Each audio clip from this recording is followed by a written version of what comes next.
Shalom Bracha, on va parler de la paracha de Chaye Sarah. C'est la 5e paracha de la Torah. On parle de, évidemment, le décès de notre première matriarche, Sarah Imenu. Voyez un peu combien ça vaut le mot Sarah. Le mot Sarah, avec la gematria des lettres, des voyelles et des tagim, ça sort 555. C'est quoi 555? C'est 5 fois 113. C'est quoi 105, les 5 mondes métaphysiques? Et quoi 113? Ça fait allusion au 113e nombre premier, qui est 613. C'est-à-dire quoi? C'est-à-dire que tout comme Abraham Avinu connaissait toute la Torah, de A à Z, par cœur, et je vais vous en donner des preuves pour cela, également Sarah aussi, elle la connaissait. Dans les détails, toutes les 613 mitzvot. Ça, c'est l'identification de son nom. Ce qui fait donc que, ici, on va avancer et on va voir que ce verset, il est articulé en 105, cette paracha, pardon, en 105 versets. 105 versets, incroyable. Eh bien, c'est le nombre de versets qui se trouvent dans la Torah qui cite le nom de son mari, Abraham. La même chose. C'est la même longueur d'onde. Et pourquoi? Parce que 105, ce n'est autre que 5 fois 25. Une fois de plus, le 5. Oui, ce 5 toujours qui retourne. C'est toujours fait allusion aux 5 mondes. Et cette fois-ci, 105, pourquoi? Ça c'est 21, c'est quoi? C'est le nom équier, le verbe être. Je suis. Et il se trouve, c'est-à-dire quoi? Dans tous les 5 mondes, puisque on a les 5 degrés d'âme dont on dispose, Nefesh, Shura, Neshama, Haya, Yahida. Et non seulement ça, regardez jusqu'où ça va la précision incroyable. Si vous prenez toute la paracha de Chaye Sarah, il y a 5314 lettres. Parmi les 5314 lettres, le Shin se trouve cité 258 fois, le Resh du mot Sarah 340 fois, et le He de Sarah 452 fois. Le total, c'est quoi? Le total, ça te fait combien? Ça te fait, vous voyez ici, 1050. C'est quoi 1050? C'est 50 fois 21. C'est-à-dire ici, c'est 5 fois 21. Hein. Vous voyez ça? Ici, 5 fois 21. Ici, c'est 10 fois plus. 50 fois 21. Pourquoi? Parce qu'on parle des lettres. Ici, on parle des versets, c'est une dimension macro. Et ici, c'est une dimension micro. C'est la même longueur d'onde, toujours. Et qu'est-ce qu'il vient nous dire ici, les 50? 50, les 50 charrés de Gdusha qu'elle a atteintes. À la fin de la vie, la personne arrive à la 50e porte de la Gdusha. 49 au maximum, on peut les avoir ici, jamais la 50e porte de sainteté. Ce qui fait donc qu'on l'a, et la voilà, 50 fois 21. Elle s'est trouvée de son créateur. Incroyable. Voyons un peu le nombre de mots. Le nombre de mots, 1402 mots, c'est quoi? 2 fois 701. C'est quoi 701? C'est un nombre premier. Lequel? 127e nombre premier. Quand est-ce qu'elle est morte? 127 ans. Incroyable. Alors, c'est quoi ces correspondances mathématiques avec le nombre de mots, le nombre de lettres, le nombre des versets, et ainsi de suite? Ça, c'est quelque chose qui demande une explication. Évidemment qu'on ne peut pas dire ceci en 10 minutes, mais on vous invite à voir la prochaine conférence qu'on va donner la semaine prochaine sur la vie des patriarches.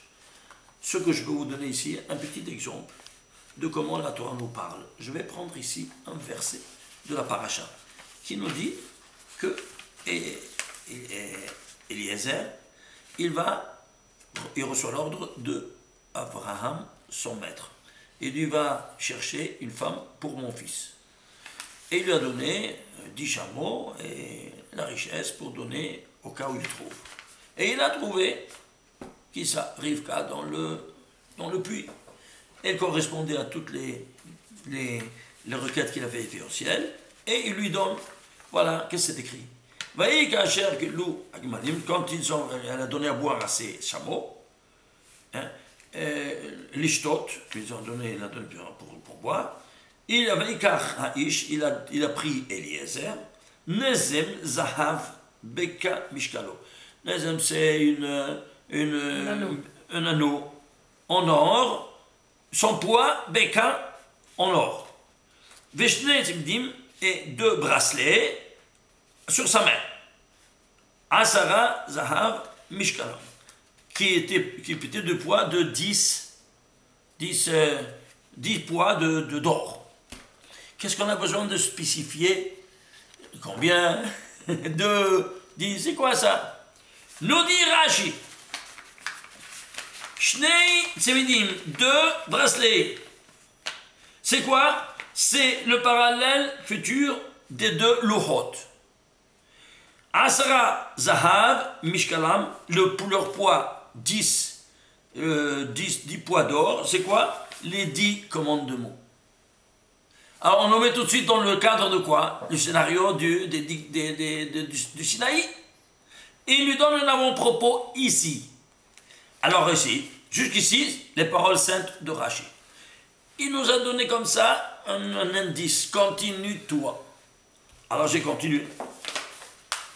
Je vois ici quelque chose d'incroyable. Suivez-moi. Ici, Beka. Beka, c'est quoi Beka? Mishkalo, c'est les 2.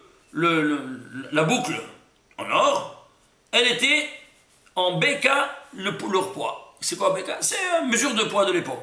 Mais Beka, combien ça vaut? 172. Eh bien, si tu prends ici les 10 commandements, ils sont écrits en 172 mots. Deuxième volet. Il dit ici, Vaï Kacher, Gemalim Lishtot, voilà quand ils ont terminé de boire les chameaux, combien de mots? Il y a 5 mots. Alors, cette Torah, elle sera articulée en 5 livres. C'est faire attention aux 5 livres. Ça continue. Vaikach Ha'ish, il a pris Nezem, Zahav, Beka, Mishkalam. Mishne Tzemidim et 2 bracelets pour lui donner sur sa main. Et leur poids, c'était de 10. Bon, si vous faites là, ici, il y a combien? Il y a 13 mots. Pourquoi 13 mots? Parce que les 10 commandements seront inscrits en 13 versets. C'est-à-dire, toutes les références des 10 commandements, ils sont ici inscrits dans ce verset en très grand silence. On continue. Combien de lettres il y a? 50 lettres. Pourquoi 50 lettres? Ça fait allusion quand ça a été au 50e jour. 50e jour à Shavuot, c'était la donation de la Torah. Tu vois tout le scénario avec tous les paramètres, avec les lettres. On avance. Et qu'est-ce qu'on a ici? On a ici. Alors, qu'est-ce qu'elle a? Vamarta. Elle a, Gamata, je vais te. Il m'a dit, même à toi, je te donnerai à boire. À toi et à tes enfants. Et à tes chameaux. Et elle a descendu la cruche sur cette tête qu'elle avait sur elle, et il lui a donné. Si vous donnez, elle a descendu, donc, la cruche d'eau, pour le donner. Si vous faites la gematria de ça, elle a descendu la cruche d'eau d'elle, et elle a dit 5447. C'est quoi 5447? C'est la Torah écrite en entier. Malé, c'est-à-dire, malé des malés. Torah, Tav, Vav, Resh, Hei, malé des malés, entier de l'entier. Ça te fait 1447. C'est-à-dire, on a ici toutes les coordonnées de ce verset qui parlent de quoi? Qui parlent exactement de ce qu'elle recevra plus tard, ses descendants. Ici, jusqu'ici, jusqu'à ce verset, imaginez-vous ça, combien de versets il y a dans la Torah? 613 versets. Ça, c'est 613, ça c'est le 614e. Jusqu'ici, il y a 613 versets reçus. Elle reçoit à présent la symbolique de la Torah et rédigée en combien? En 13 versets, comme on a vu. Alors ici, qui c'est qui donne tout ça? Eliezer. Eliezer, c'est 318. Pourquoi 318? On a dit Torah, écrit en entier, c'est là aussi la gematria de, j'ai oublié de vous dire. Torah émet au simple. C'est la définition de la Torah, une Torah de vérité. C'est 1447. Alors si c'est une Torah émet, le mot émet se trouve 318 fois dans toute la Torah. C'est clair? Émet 318 fois. Alors ceci étant dit, Nezem, le mot Nezem c'est quoi? C'est la boucle. Eh bien, Nezem, comment on écrit? Nun, Zain, même. C'est quoi? C'est les mêmes lettres de Zeman dans un autre ordre. C'est-à-dire, Nun, ça fait allusion au 50e jour. 7, c'était Shabbat, quand on a reçu Shavuot. Et même, de Nezem, c'est les 40 jours. Après 40 jours, tu vas recevoir quoi? L'étape de la loi. Tu as écouté maintenant viens en haut et reçois l'étape de la loi au 40e jour. Ça, c'est Nezem. C'est-à-dire, chaque lettre vient te dire maintenant la correspondance de ce qui se passera dans le futur à tes enfants. Ici, qu'est-ce qu'on a? Nezem, combien ça vaut? 97. 97, en mathématiques, c'est un nombre premier. Lequel? Le 26e nombre premier. Et de quoi on parle? Qui c'est qui a parlé? Le créateur, 26.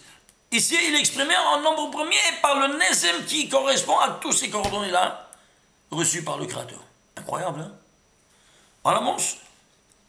Et si on prend la guématrie de tous les 26 nombres premiers, sigma de 1 à 97, ça te fait 1061. C'est quoi? La guématrie de Veipach, Pav Nishmat Raim, il y a un souffle de vie. À partir de ce moment que la personne vit. Tout comme à partir de ce moment que la personne vit, effectivement, à partir du moment que Am Israël a reçu la Torah, que vraiment elle est devenue une nation qui est en train de vivre sa vie nationale avec son Créateur. Alors, ici, on a reçu quoi? On Malchut Shamaim en ce moment-là, dans le mont Sinaï. Oui. Comment on reçoit On Malchut Shamaim? Eh bien, les initiales te le disent en disant le Shema.